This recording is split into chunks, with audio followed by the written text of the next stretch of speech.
Iman gorong. Roh. Bihamjwआ मा खालामबाय थाखो बियो?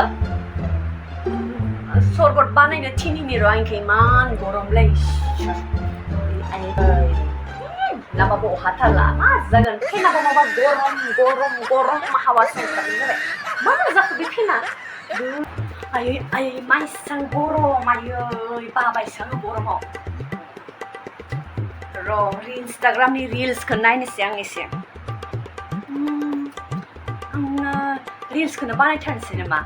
गरमबासोथ' केमेराफ्रा मोजां जायो ओमफ्राय एफेक्ट होनांगौ ओरैबायदि मोजां नुखायोहाय। र' आङो रिल्सखौनो बानायथारनोसै।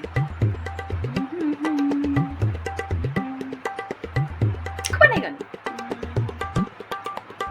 बानायनोसै बयफ्रेन्ड गैया बे गानखौ बानायबासो सेंग्राफोरा आंखौ नायगोन। आंफोरखौसो माने आजिखालिथ' सेंग्राफोरा बिहामजोफोरखौसो नायखायो आरो बिसोर आंखौबो लाइक कमेन्ट शेयार आरो साबस्क्राइब खालामगोन बिसोरो अब्लानि आंनि चेनेला भिउसआनो भिउस। र' बेखौनो बानायथारनोसै आं।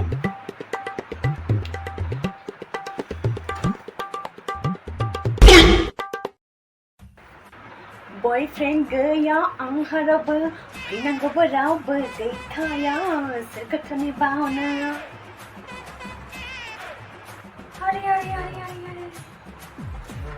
बिहामजो मा खालामबाय थाखो नोंलाय? मा खालामबाय थाखो बियो हा?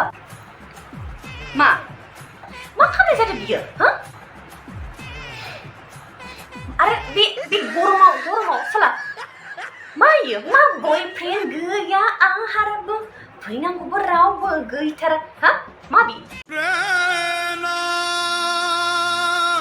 रिल्स बानायनायाव डिस्टार्ब हा? साला बिहामजो जानोबा बिहामजोनि रिल्स गानफोरखौ लाना रिल्स बानाय। नों माने इयो बयफ्रेन्ड गैया मा गैया हा? मा जादों नोंहा इयो? गार गोख्रै ओमफ्राय आंनो सरबत बानायथ'। गरमाव दसे रिल्स बानायनो सानबाय खामानि। आरे